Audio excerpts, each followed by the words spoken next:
देखो इसमें हमारा नेक्स्ट टॉपिक होता है treatment of goodwill on change in profit sharing ratio. Change in profit sharing ratio में गुडविल का ट्रीटमेंट हम कैसे करते हैं। देखो मैंने पहले भी बताया था कि गुडविल दो तरीके की होती है, एक होती है सेल्फ जनरेटेड गुडविल और एक होती है purchased goodwill. Self generated goodwill वो होती है जो हमने खुद अपने हार्डवर्क से बनाई होती है, ठीक है, जिसमें कोई भी कैश का आउटफ्लो नहीं होता। अगर इसमें कोई भी आउटफ्लो कैश का नहीं है तो ये नॉन मॉनेटरी ट्रांजैक्शन है, यानी पैसे का कोई भी लेन देन इसमें नहीं है। इसकी एंट्री हम बुक्स ऑफ अकाउंट्स में नहीं करते हैं। अब अगर इसकी एंट्री हम बुक्स ऑफ अकाउंट्स में नहीं करते हैं तो ये हमें कहाँ मिलती है। देखो ये बेटा हमें मिलेगी एडजस्टमेंट में, गुडविल शोन इन एडजस्टमेंट। जो भी क्वेश्चन में एडजस्टमेंट गिवन होते हैं नीचे, उसमें ये गुडविल हमें मिलती है और इस गुडविल को हम बोलते हैं गुडविल ऑफ द फर्म। अब इसका ट्रीटमेंट कैसे करते हैं। देखो इसके ट्रीटमेंट के लिए हमें एंट्री करनी होती है gaining partners capital account debit to sacrificing partner, और वो होता है हमारा सेक्रीफाइसिंग रेशियो में।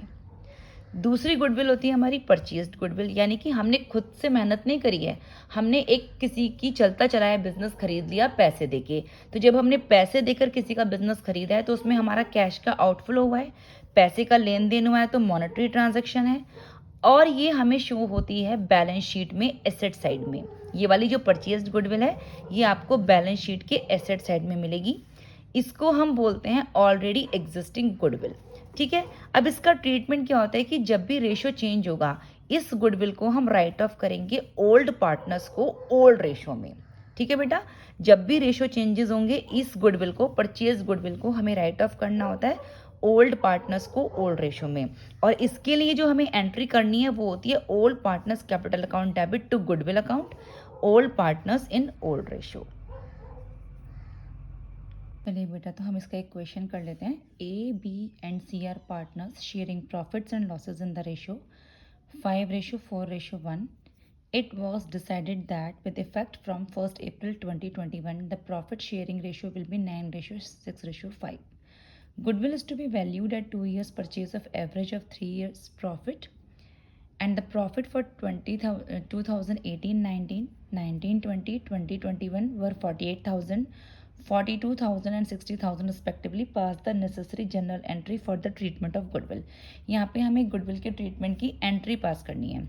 देखो बेटा कि पहले वो जो पार्टनर्स थे वो रेशो ले रहे थे 5:4:1, ये उनका ओल्ड रेशो है। फिर उन्होंने डिसाइड किया कि 1 अप्रैल से वो जो रेशो लेंगे वो लेंगे 9:6:5, तो ये उनका न्यू रेशो हो जाएगा।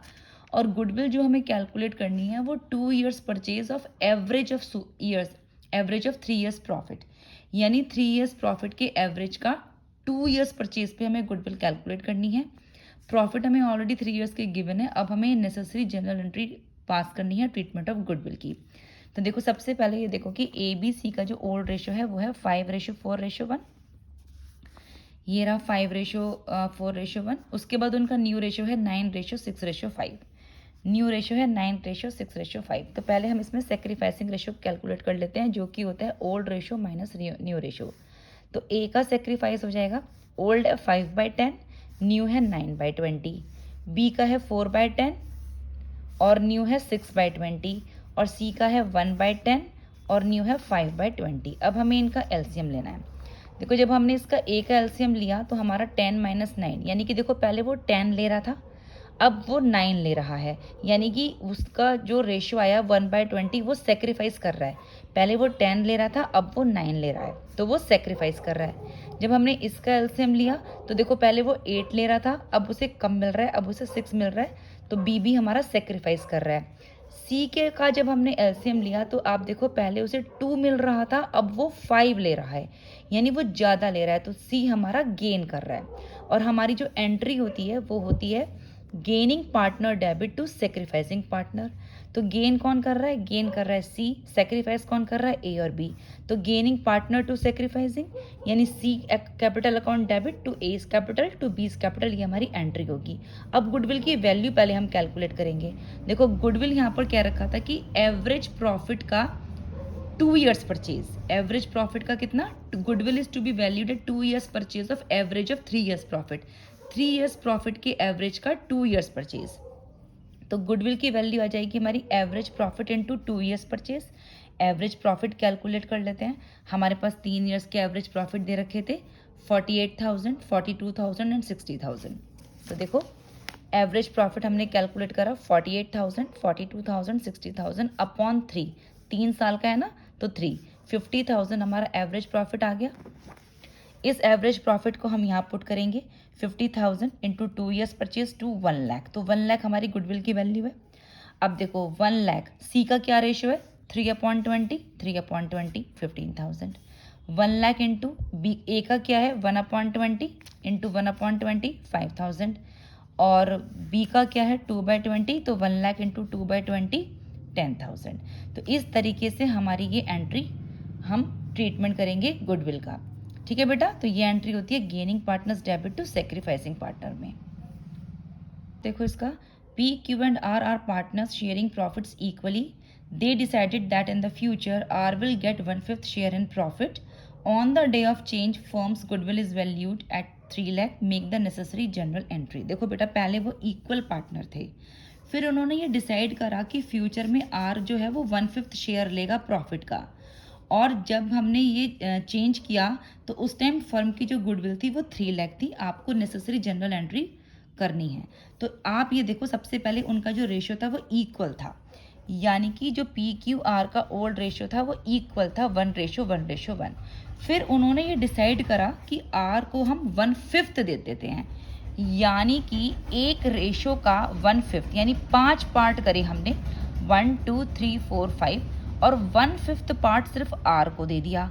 अब ये जो बाकी के 4 पार्ट बचे हैं ये इन दोनों में यानी कि P और Q में इक्वल हम डिस्ट्रीब्यूट करेंगे। तो इक्वल का मतलब कितना है कि 2 पार्ट P को मिलेंगे और 2 पार्ट Q को मिलेंगे। तो P का हो जाएगा 2/5 और Q का हो जाएगा 2/5। ये बात समझ में आई।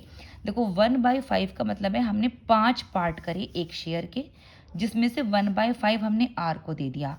अब जब ये जो 4 पार्ट बचे हैं ये P और Q में इक्वल डिस्ट्रीब्यूट होंगे, क्योंकि उनके लिए कुछ नहीं कहा गया और वो पहले इक्वल ही ले रहे थे। तो 2 पार्ट P को हमने दे दिए और 2 पार्ट हमने Q को दे दिए। तो जो न्यू रेशियो आया वो आया 2:2:1। अब सबसे पहले हम इसमें सेक्रीफाइसिंग रेशियो कैलकुलेट कर लेते हैं, जो आएगा ओल्ड माइनस न्यू से। तो P का सेक्रीफाइसिंग है ओल्ड कितना है उसका 1/3, न्यू कितना है 2/5। जब हमने एलसीएम लिया तो आप देखोगे कि पहले वो 5 ले रहा था, अब वो 6 ले रहा है, तो यानी कि वो गेन कर रहा है। Q का सेक्रीफाइसिंग निकालेंगे ओल्ड माइनस न्यू से, तो ओल्ड है उसका 1/3, न्यू है उसका 2/5, तो वो भी पहले 5 ले रहा था, अब वो 6 ले रहा है, तो वो भी गेन कर रहा है। R का जो रेशियो है वो है 1/3, न्यू है उसका 1/5। तो अब आप यहाँ पर जब हमने एलसीएम लिया तो देखो कि पहले वो 5 ले रहा था, अब उसको 3 मिल रहा है, यानी कम मिल रहा है, तो वो कर रहा है सेक्रीफाइसिंग रेशियो। और हमारी जो एंट्री होती है वो होती है gaining partner account debit to sacrificing partner. Gain कौन कर रहा है, गेन कर रहा है P और Q, सेक्रीफाइस कर रहा है R। तो एंट्री क्या हो जाएगी गेनिंग टू सेक्रीफाइसिंग में P's capital account, Q's capital account to R's capital account. और गुडविल हमारी ऑलरेडी क्वेश्चन में हमें 3 लाख गिवन थी, तो देखो 3 लाख P का कितना शेयर है 1/15, 1/15 20,000। 3 लाख इंटू Q का क्या है 1/15, 1/15 20,000। C का R का कितना है 2/15, तो 3 लाख इंटू 2/15 40,000। तो being goodwill adjusted in sacrificing ratio. ठीक है बेटा, तो इस तरीके से ये ट्रीटमेंट ऑफ गुडविल की एंट्री हम करते हैं गेनिंग टू सेक्रीफाइसिंग रेशियो में।